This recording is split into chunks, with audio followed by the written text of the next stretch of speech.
I am starting, it's evening my dear students. बेटा standard of living, आप किस quality का खाना खा रहे हो ना, it define your standard of living. आप इस क्वालिटी के कपड़े पहन रहे हो, it defines the standard of living. आप किस फ्लैट में रह रहे हो, it defines the standard of living.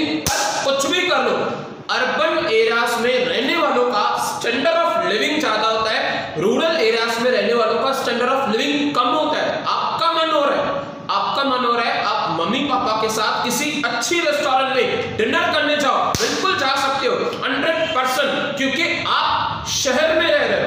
आपका मन हो रहा है आज मैकडॉनल्ड्स में से मैकडी खाने का, आप खा सकते हो क्योंकि आप शहर में रह रहे हो। आपका मन हो रहा है पिज्जा खाने का, आप पिज्जा खा सकते हो डोमिनोज में से, पिज्जा हट में से, क्योंकि आप शहर में रह रहे हो। आपका मन है आज बास्किन रॉबिन्स में से आइसक्रीम खाने का, आप खा सकते हो, आप शहर में ही रह रहे हो। बट ये बातें रूरल एरियाज वालों को, ये फैसिलिटी रूरल एरियाज वालों को, ये standard of living rural areas वाले के पास नहीं है। आज आपकी और हमारी अर्बन एरियाज वालों की बात है। देखिए स्टार्ट कर रहा हूं, मैं आपका क्वेश्चन रीड कर रहा हूं, बैकबोन को स्ट्रेट कर लीजिए और कंसंट्रेशन कीजिए। इंटरेस्टिंग बेटा, आज का क्वेश्चन, कल का क्वेश्चन, ये एफसी चैप्टर आपका इंटरेस्टिंग है। देखिए explain in brief the urban dimension in India. Urban में, अर्बन यानी कि शहर में लोग कैसे रहते हैं, खाना पीना क्या है, लिटरेसी रेट क्या है, सोच क्या है, पूरा अच्छे से हमें बताइए। रीड कर रहा हूं मैं। Urban society in India is comparatively small. 72% लोग विलेजेस में रहते थे 2001 सेंसस के हिसाब से। 72% लोग अगर विलेजेस में थे तो नियरली 28% लोग अर्बन एरियाज में, शहरों में रह रहे हैं। इट्स स्मॉल, ये पॉपुलेशन स्मॉल है, पर फिर भी देन ऑल्सो ठीक है। There is a parliament and the civil services and the big business houses. Urban areas में बड़े business houses हैं such as Tata's, Tata Industries, Reliance Industries, Birla's, okay, Ambani's and etc. Nuclear plants, steel plants, armed forces, communal problems in Mumbai, Chennai and Kolkata. सारी की सारी बातें, सारी facilities, सारी technology urban areas में available है। आगे the professional classes, service sector, the factory workers and the trade unions, secondary sector, intellectual live side in the big cities and the town. Urban areas, Ulhasnagar is a town, town hall सुना होगा आपने, town hall, हम town में रह रहे हैं। The bureaucracy goes on the uninterpreted, increasing the reservation, modern art, commercial cinema, computers, music, dance, theater as well as, यानी आपके पास अर्बन में सारी फैसिलिटीज है, भली वो लाइब्रेरी हो करने के लिए, भली फिल्म देखने के लिए सिनेमा हो, खाना खाने के लिए रेस्टोरेंट हो, अर्बन एरियाज को सब फैसिलिटीज दी गई है। Because the reason is urban areas are slowly and gradually goes on developing, वो डेवलप्ड होती जा रही धीरे धीरे करके और भी। नेक्स्ट आगे स्टार्टिंग पॉइंट से स्टार्ट कर रहा हूं बेटा मैं। Size of population, size of population की बात करें इन 2001 नियरली 37 करोड़ लिखा हुआ है, 377 यानी 37 crore and lakhs people were living in the urban areas in India। 37 crore 70 lakh 10,000 लोग हमारे अर्बन एरियाज में रहते थे 2011 में। आगे were living in the urban areas। India is comparatively behind in the terms of the urbanization as compared to the developed countries। अगर America की बात करें, ऑस्ट्रेलिया की बात करें, फ्रांस की बात करें, तो उनके कंपैरिजन में हम आज भी अर्बन एरियाज में भी वो फैसिलिटीज नहीं ले पा रहे। पर अपने ही कंट्री के विलेजेस की बात करें तो विलेजेस के कंपैरेटिव में अर्बन एरियाज काफी ज्यादा डेवलप्ड है। भले वो इलेक्ट्रिक पोल्स हो, भले वो इलेक्ट्रिसिटी की सप्लाई हो, भले वो वाटर सप्लाई हो, या एक्स वाई या जेड हो। नेक्स्ट लोकेशन पैटर्न, बेटा रहते कहां पे, कुछ टाउन्स में, कुछ सिटीज में। The urban population is based in 5,545 towns जैसे उल्लासनगर, एंड सिटीज उससे भी बड़े। The towns and cities are broadly classified in the 6 classes, class 1, class 2, class 6 level के हिसाब से।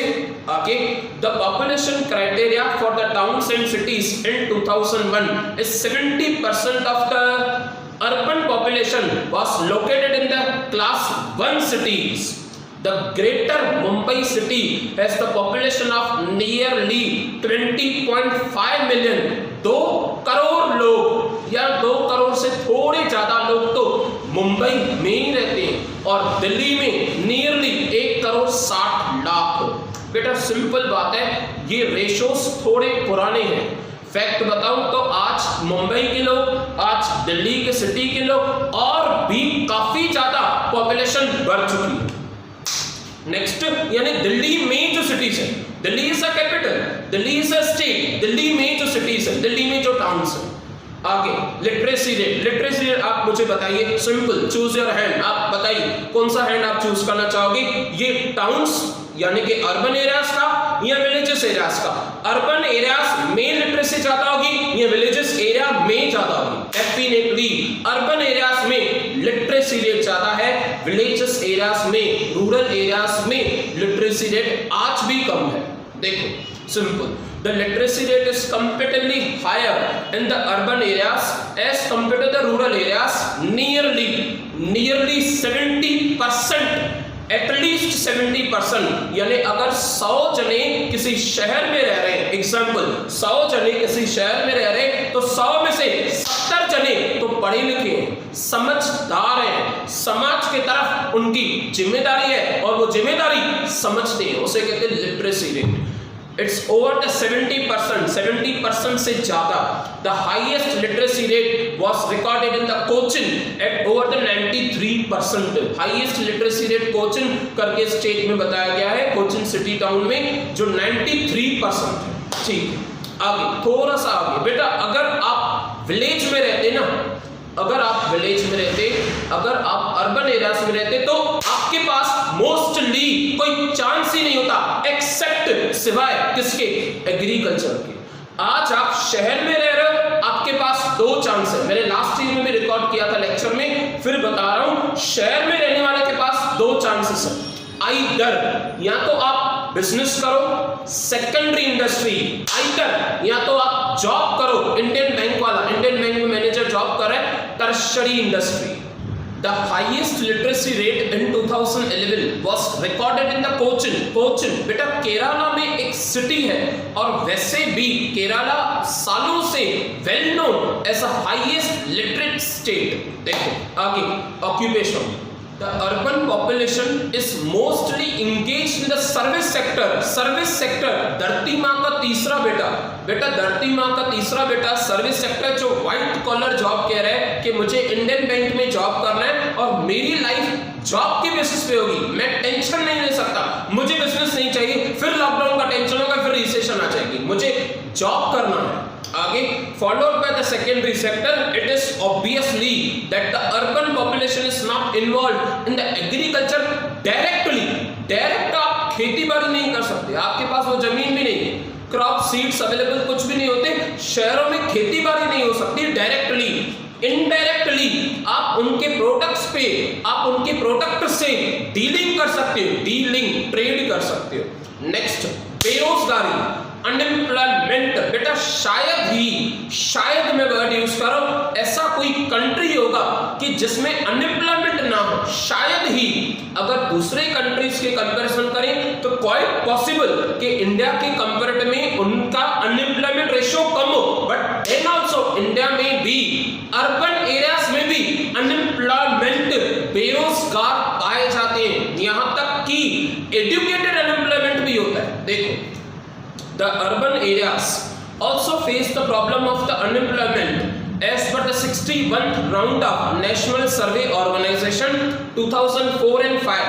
7.5% males, 11.6% females, यानी लगभग 18 to 20% लोग अनएम्प्लॉयड हैं, 18 to 20 मेल और फीमेल को मिला के। आगे, due to the basis, quite possible बेटा, इंडस्ट्री, कोई फैक्ट्री, कोई कंपनी बंद हो जा रही है और बंद हो जाने से हंड्रेड्स ऑफ वर्कर्स बेरोजगार हो जा रहे हैं। लिखा हुआ है इंडस्ट्रियल सिकनेस, बीमार। तो बीमारी काहे की? फैक्ट्रीज को बीमारी काहे की होती? पैसों की। फैक्ट्रीज को बीमारी काहे की होती? मार्केट में डिमांड न होने की। तो फैक्ट्री बीमार पड़ जाती है और बीमार पड़ने के बाद टूट जाती है, बंद हो जाती है, तो हंड्रेड्स ऑफ वर्कर्स बेरोजगार हो जाते हैं।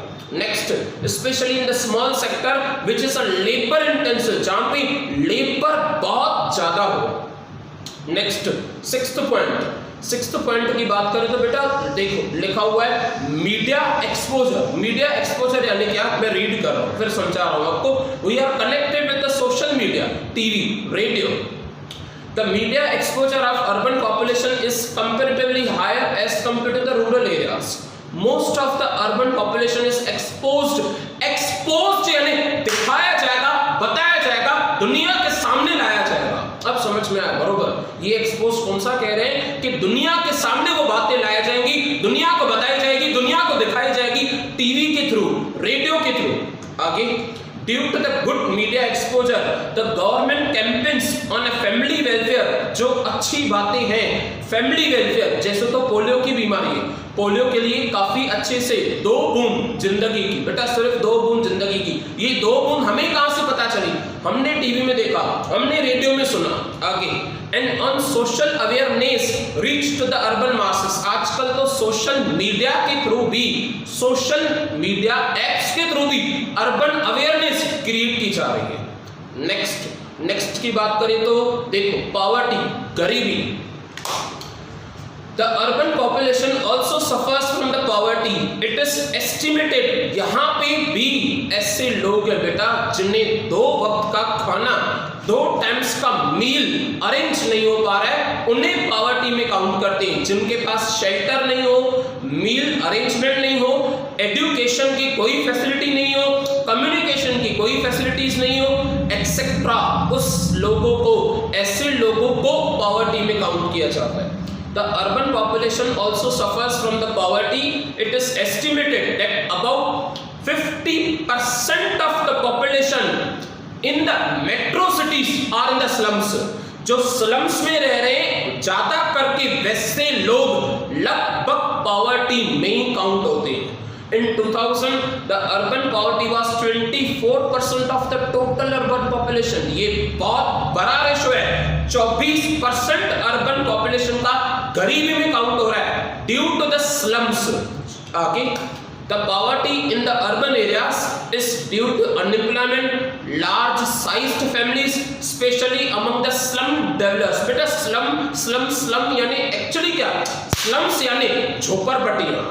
यस, वैसे लोग जो माइग्रेशन करके आते हैं विलेज से और उन्हें अगर जॉब नहीं मिलती, उन्हें खाने में तकलीफ होती है, खाना नहीं कमा पाते, खाने के लिए वो पैसे, रोजगार नहीं होता, तो ऐसे लोग स्लम्स एरियाज में रहते हैं और अर्बन पॉपुलेशन भी पॉवर्टी में काउंट होती है। फिर नेक्स्ट, वर्क पार्टिसिपेशन रेट। देखें कि वर्कर्स का पार्टिसिपेशन, वर्कर्स का रेट कितना है। The work participation rate of the workers in the urban areas is low as compared to the rural areas. Rural areas में workers, rural areas में farmers काफी ज्यादा रेट पे employed हैं। In 2001, the work participation of the male workers in the urban was only 50.6 as the female is considered 11.9. लगभग 70% मिलके काम कर रहे हैं, 20 से 30% अनएम्प्लॉयड है in 2001. आगे, last but not the least, 9th तक देखो बेटा, दुनिया की जगह कोई भी हो, दुनिया में स्टेट कोई भी हो, दुनिया में कंट्री कोई भी हो, तकलीफ हर जगह पे आती है। हम अपने देश के लिए कहीं ऐसे नहीं है, आप कहाँ पे भी रहोगे, किसी शहर में भी, किसी कंट्री में भी, किसी विलेज में भी, कहाँ पे भी तकलीफें हर जगह आपको मिलेंगी।